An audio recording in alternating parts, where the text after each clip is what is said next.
하나회가 절대 자기 이익 목적으로 만들어진 단체는 아니에요. 하나회를 만든 남자가 하나회에게 죽었습니다. 1973년 3월 꿈에 그리던 별을 단 지 불과 100일. 대한민국 육군의 가장 총망받는 젊은 장군이 서빙고 보안부대로 끌려갔습니다. 그를 기다린 건 상상을 초월하는 고문이었습니다. 계급장도 없는 자들이 그를 묶어놓고 고문을 했습니다. 그의 이름은 손영길. 박정희 대통령이 장차 육군 참모총장을 시켜야 할 인물이라며 극찬했던 바로 그 사람입니다. 전두환보다 앞섰고 노태우보다 뛰어났으며 하나회를 만든 실질적 리더였습니다. 그런 그가 왜 하루아침에 나락으로 떨어졌을까요? 그리고 그를 배신한 사람은 누구였을까요? 오늘은 한국 현대사에서 가장 억울한 군인 손영길 장군의 이야기를 들려드리겠습니다.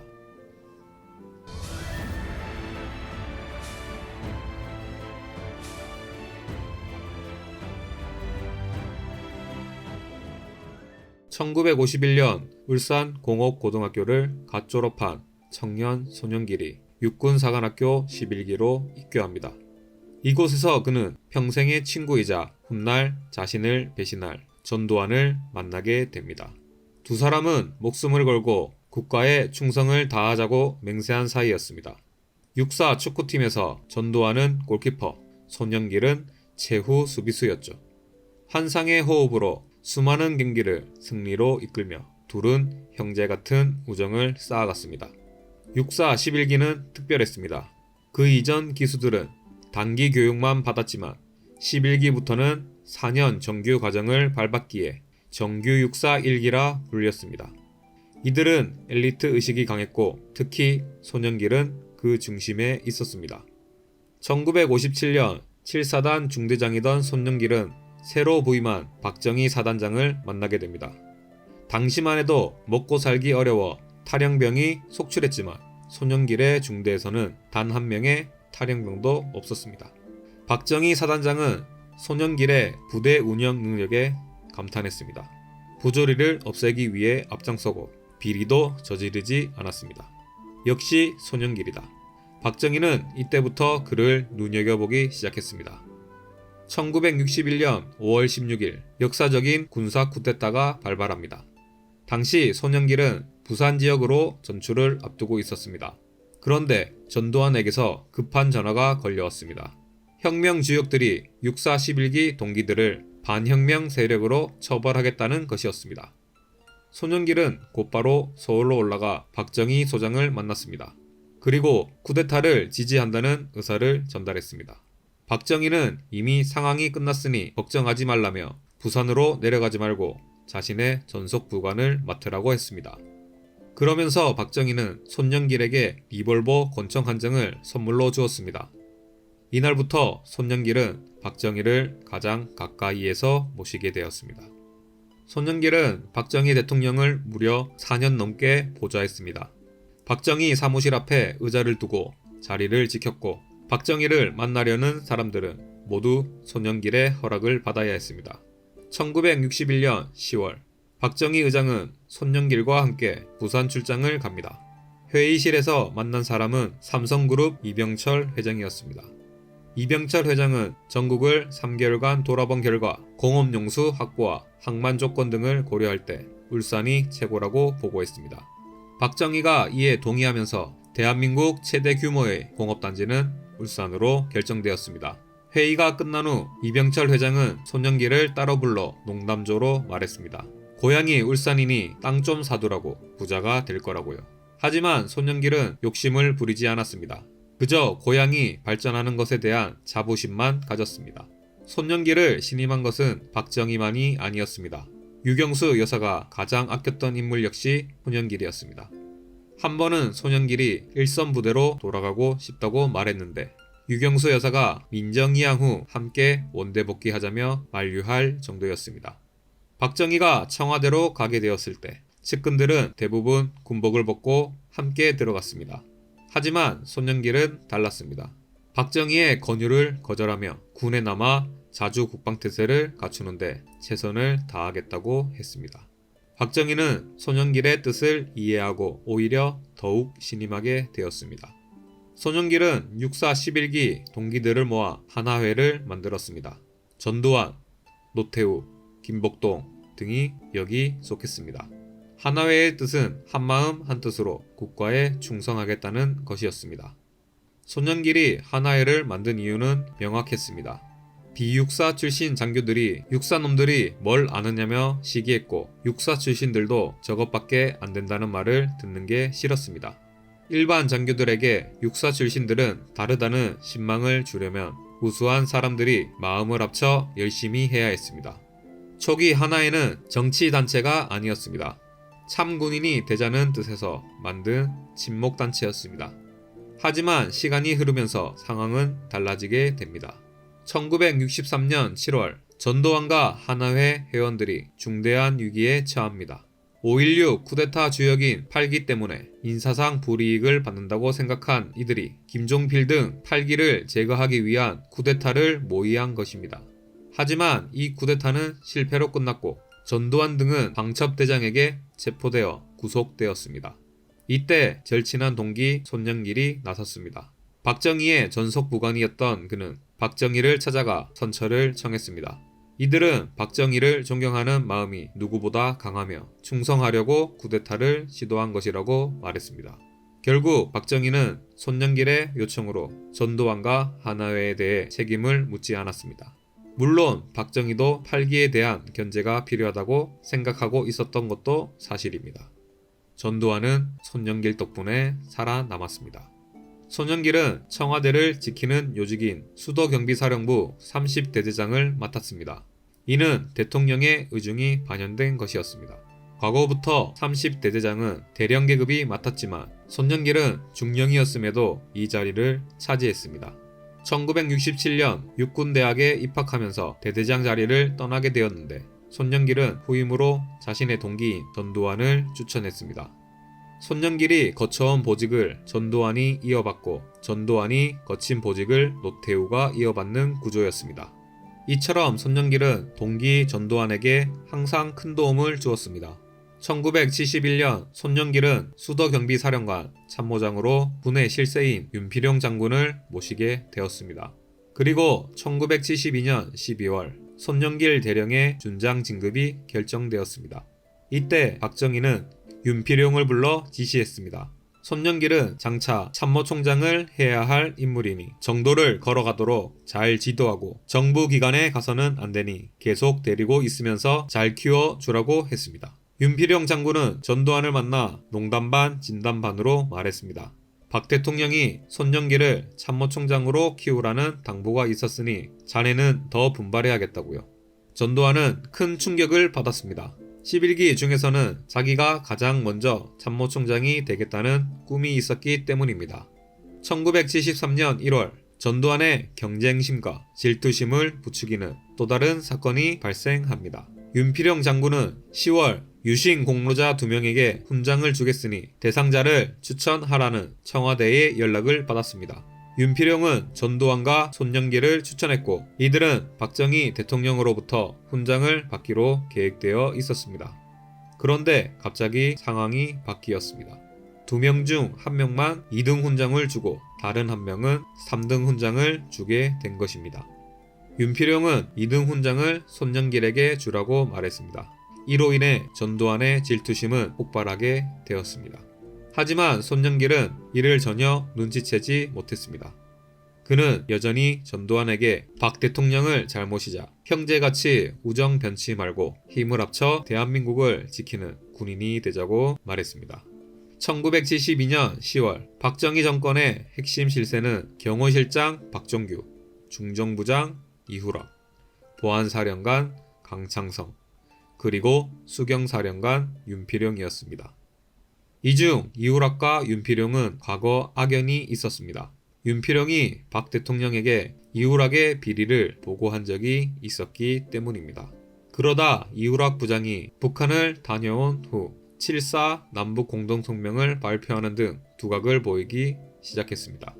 그러자 윤필용 사령관이 이우락을 위해 환영 파티를 마련해주는 등 이우락과 윤필용은 절친한 사이가 되었습니다. 그리고 이 두 사람을 화해시킨 인물이 바로 손영길이었습니다. 박종규 경호실장은 윤필용이 자신과 사이가 안 좋은 이우락과 밀착되는 것에 대해 기분이 불편했습니다. 게다가 손영길이 두 사람을 가깝게 만들었다는 사실을 알고 있었습니다. 1972년 술자리에서 윤필용이 이우락에게 위험한 말을 하게 됩니다. 박정희 대통령의 후계자는 형님이라는 것이었습니다. 김춘추도 당나라에 갔다 와서 결국 신라의 왕이 되지 않았느냐는 말까지 덧붙였습니다. 이 이야기는 박종규 경호실장을 통해 박정희 대통령에게 전달되었고, 박정희는 보안사령관 강창성에게 윤필용을 조사하라고 지시했습니다. 여기에는 이우락과 윤필용 두 권력이 가까워지는 걸 원하지 않았던 박정희의 의도도 깔려 있었습니다. 결국 당시 군에서 가장 강력한 실력자인 윤필용은 이 사건으로 인해 1973년 3월 구속되었습니다. 윤필용 구속 다음날 손영길은 최전방 15사단 부사단장에 보임되어 이 사건에서 비껴서는 듯 했습니다. 하지만 일주일 후 전격 해임되고 보안 부대원들에 의해 서빙고로 구속되었습니다. 보안사 요원들은 모든 걸 용서할 테니 전역 지원서를 쓰라고 강요했지만 손영길은 절대 쓸 수 없다고 버텼습니다. 고문이 시작되었습니다. 계급장도 없는 자들이 그를 묶어놓고 고문했습니다. 손영길은 나중에 이렇게 해고했습니다.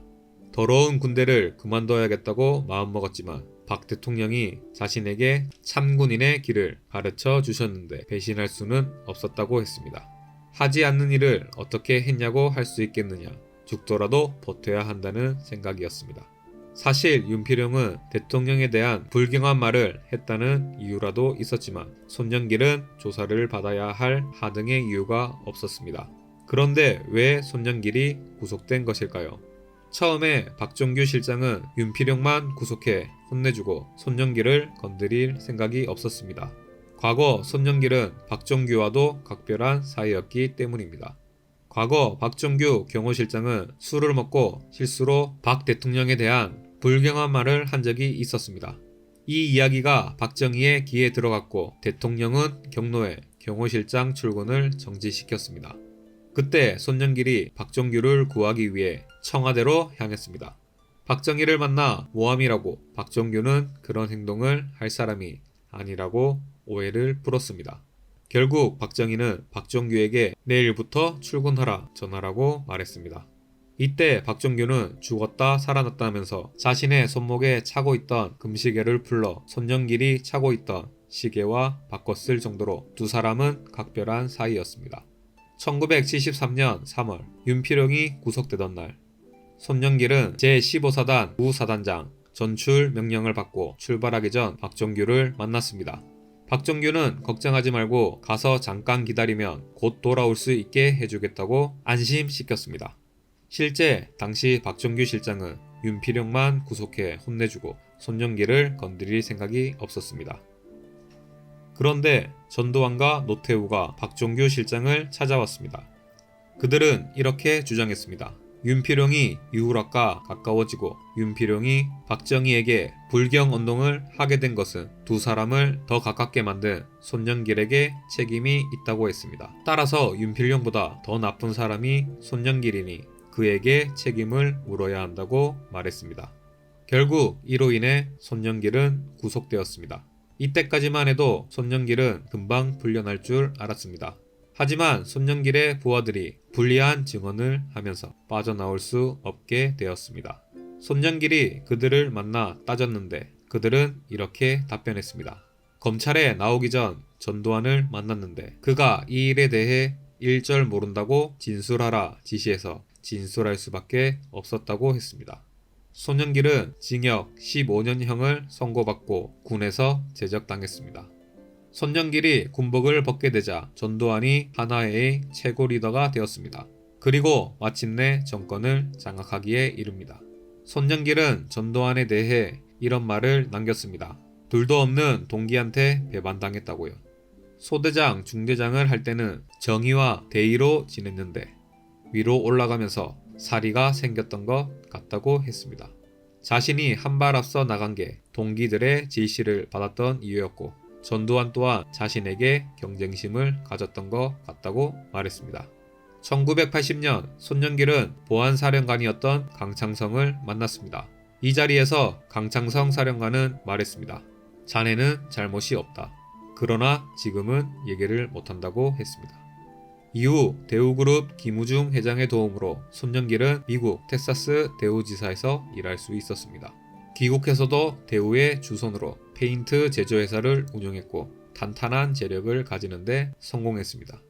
김우중 회장이 손영길을 도운 건 과거의 인연 때문이었습니다. 과거 손영길이 30경비 대대장 시절 김우중 회장은 딸을 외국으로 유학 보냈는데 이때 손영길이 편의를 봐주면서 인연이 시작되었습니다.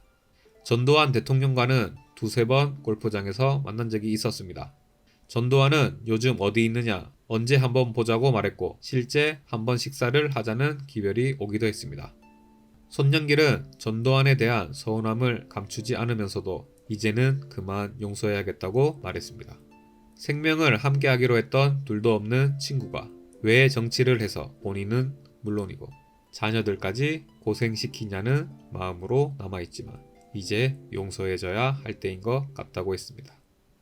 2011년 손영길 예비역 육군 준장은 38년 만에 법원 재심에서 무죄를 선고받았습니다. 당시 법원은 이런 말을 남겼습니다. 사건 관계자들의 진술서는 육군 보안사령부 수상관들의 협박과 회유 등으로 작성된 사실이 인정된다고 했습니다.